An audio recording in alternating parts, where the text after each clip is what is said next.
Most people get told the same thing over and over again. Just use positive reinforcement. And I agree. Positive reinforcement is great. It is backed by learning theory. It is absolutely the foundation of modern training. But also of raising dogs in general, and it leads to the best relationship between dog and owner.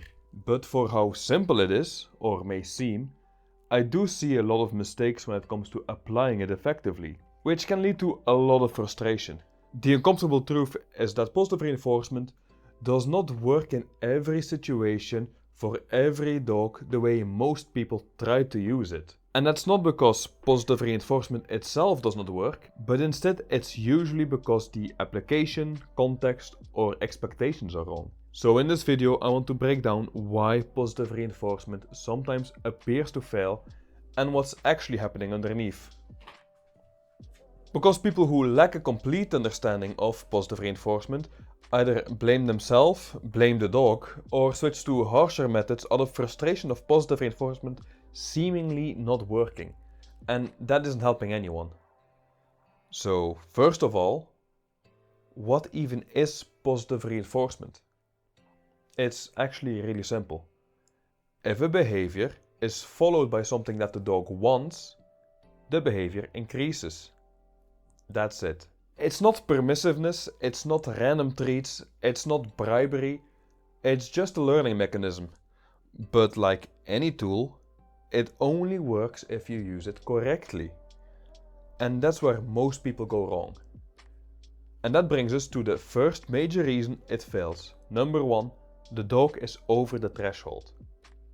This is by far the biggest one. Your dog isn't ignoring you, he literally can't hear you. If your dog is barking, lunging, or reacting to another dog, do you really think that dog is still in a learning state and will listen when you suddenly start offering food? No, he clearly isn't. Whatever he is locked onto at that moment is way more important than whatever you can offer him at that time. When a dog is over his threshold, the nervous system is in fight or flight mode. Adrenaline is high, heart rate increased, cortisol rises, and the attention span narrows. He is tunnel visioning on whatever he is focusing on at that time. Reinforcement cannot compete with that. It cannot compete with adrenaline. You cannot out-treat the stress response. And no other training method will work either. Learning requires a dog to be calm enough to process consequences. Your dog needs to be in a learning state. You need to prevent this behavior in the first place by creating distance or grabbing your dog's attention beforehand, when you can still get a hold of him, and rewarding your dog after the other dog, for example, has passed without your dog reacting. Second most common issue that I see is that the reward is just not valuable for that dog. Food is not universally motivating for your dog at every moment.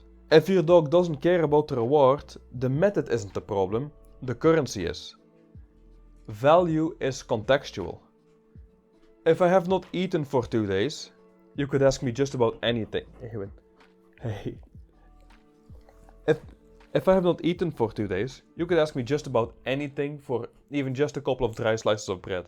But if I just came back from an all-you-can-eat restaurant, good luck trying to get me to do anything for food, even if the food offered is of very high value. Same goes for your dog. If your dog has just eaten, you may find it a lot harder to train using treats as a reward.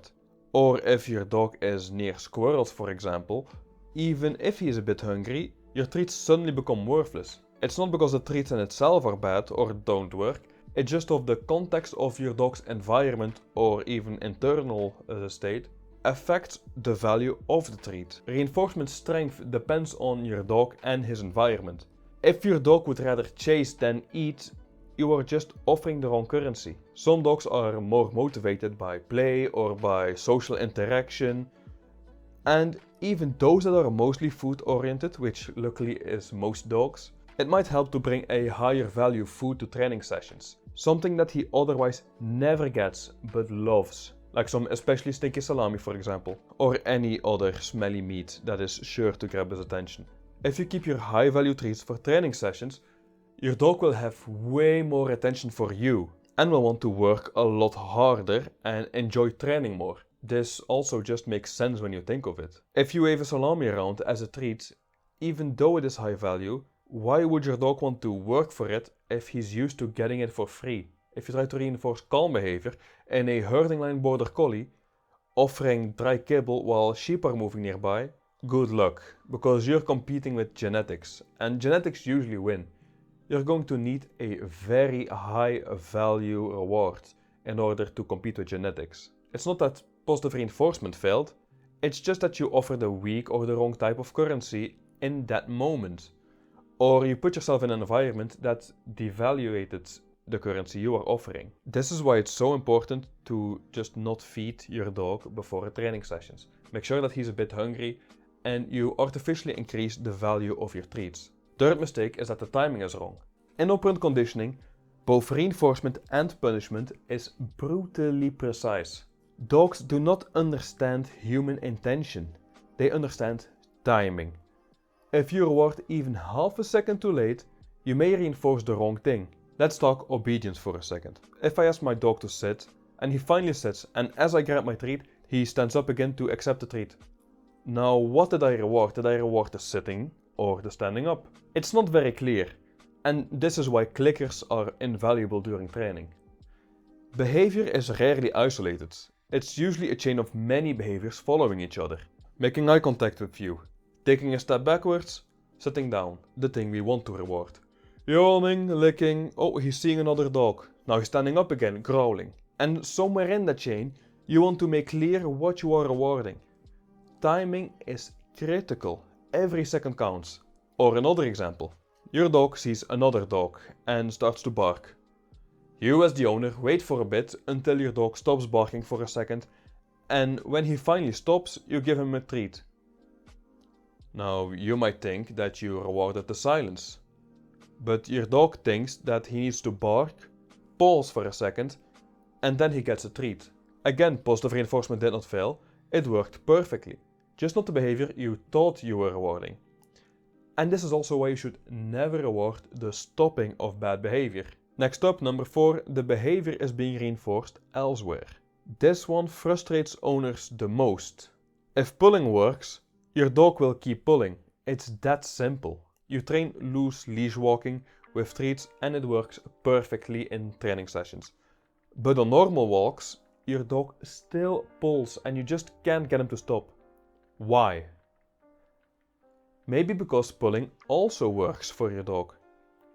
If pulling gets your dog to certain smells, other dogs, or even just moving forward and exploring, then the environment is reinforcing the pulling, even if you weren't. If pulling on walks works 100 times outside of your training session, and you reward calm walking 10 times during training, which behavior do you think gets reinforced more? Reinforcement is not just what you do intentionally. It's what works for your dog, not what works for you. If the dog practices unwanted behavior successfully, you are now actually fighting positive reinforcement with positive reinforcement. So if you want to change that behavior, you will have to make sure that the unwanted behavior does not get reinforced anymore. Number 5. Stress overrides learning. You cannot train a nervous system that's stuck in survival mode. Chronic stress changes how dogs process information. Dogs raised in chaotic homes with inconsistent routines, with excessive stimulation, or even too little stimulation, or poor early socialization, often live in a heightened baseline state. And when your dog's baseline stress level is high, the tolerance level is way lower, which means faster reactivity, slower recovery, and poor impulse control. You can reward calm all you want, but if your dog's lifestyle keeps stress high, behavior will regress. Training does not override physiology. This is why sometimes the solution is more sleep, less stimulation, fewer social encounters, and a more predictable routine overall. And suddenly, positive reinforcement starts working, because now the nervous system can actually start processing it. Number 6. Genetics. Selective breeding shapes your dog's nervous system. Working lines have a high drive and are more reactive. If you buy a high drive Malinois, for example, but expect a Labrador temperament, no reinforcement strategy will change the genetic baseline. You can shape behavior, but you cannot rewrite temperament. Some dogs are more sensitive, more reactive, or more intense. Positive reinforcement works within the limits of the nervous system you're working with.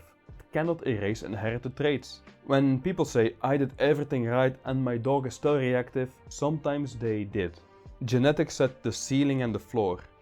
Training can only operate within that range. This is why it is so incredibly important to research what breed you are getting. Please stop looking at YouTube videos of people who can train their Malinois professionally day in and out and expect that you can do the same while working a full-time job. Number 7. Bribery. If your dog only listens when he sees food, you didn't train the behavior. This one is pretty simple. Bribery means that your dog performs a behavior after seeing a treat, while reinforcement means that your dog performs behavior and then receives the reward afterwards. If your dog only sits when seeing food first, you didn't build behavior, you just built dependency on a visible reward. And then when that reward disappears, suddenly the behavior disappears. And that feels like failure, but it's not. It's just incomplete training. Bribery is how I always start training. I show my food first to get my dog's attention, and then I get her to do something before I give it. But after a while, that food in the hand needs to disappear, so I start tricking my dog. I make her believe I have a treat, give her a command, and then show I had nothing in my hand after all. But then I follow it up with a treat anyway, coming from someplace else. And that's how they learn that food will come, even though it is not visible at the time. Another huge mistake is number 8, inconsistency. Dogs don't struggle with learning, they struggle with unclear humans. Owners often reward a command like a sit, sometimes. They reward their dog being calm, sometimes. Sometimes they ignore behavior, other times they react emotionally, maybe even overly so, to that same behavior. Inconsistent feedback creates unclear patterns, and learning requires clarity. If calm walking is rewarded on Monday, but ignored on Tuesday, and then pulling is tolerated sometimes, but then corrected other times, the dog is receiving very mixed signals.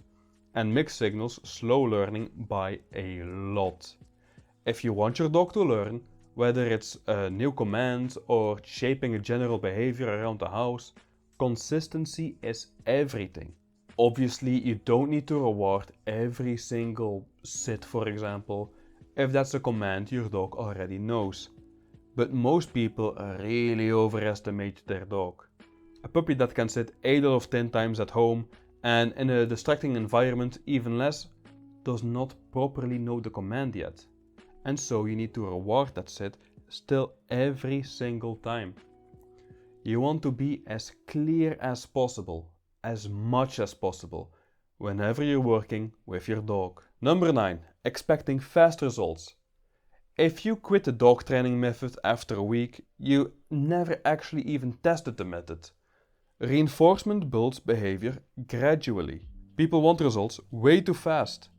They expect a pulling dog to stop doing so when they try the stop and go method for about a week.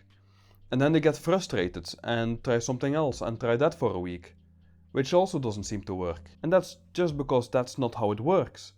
Building behavior or erasing behavior takes time, lots of it.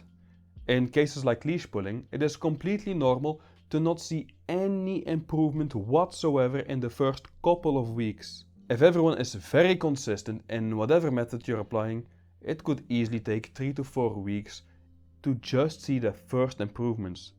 Not fixing the behavior, to show the first improvements. This means that when you hop from one method to the next, then say you tried everything and don't know what to do anymore because nothing seems to work, the issue is your expectation of how fast you want to see progress, not the method itself. If you expect a full behavioral transformation in 3 sessions, You will think reinforcement has failed, when in reality the process was just abandoned way too early. And finally, number 10. Reinforcement cannot replace structure. No amount of treats can replace what your dog actually needs. Positive reinforcement is a teaching tool. It does not eliminate the need for boundaries, predictability, environmental management, routine and exercise. If a dog is tired, overstimulated and constantly practicing unwanted behavior because of it, adding treats won't compensate. Is your dog chasing cars, bikes, runners? Well, is it a behavioral issue? Or is your dog just understimulated and is looking for an outlet? No amount of training can replace your dog's basic needs. So does positive reinforcement fail? No. Misuse fails. Inconsistency fails. Ignoring stress and genetics fails. If it isn't working, ask yourself, is the reward valuable? Is my timing precise? Is the environment reinforcing the wrong behavior? Is my dog stressed? Am I expecting genetics to disappear? Am I being consistent? Is everyone in the house being consistent? Am I expecting results too fast? Fix those things and suddenly positive reinforcement becomes incredibly powerful. And if this helped you understand your dog better, please consider subscribing for more no-nonsense dog training and behavioral content. The point is this. Training matters, but understanding behavior matters even more. Because positive reinforcement cannot change who your dog is, it can just shape what he does. Thank you so much for watching it all the way to the end. I hope you learned something today, and if you did, please like, subscribe, all those things. And I hope to see you next time. Bye bye.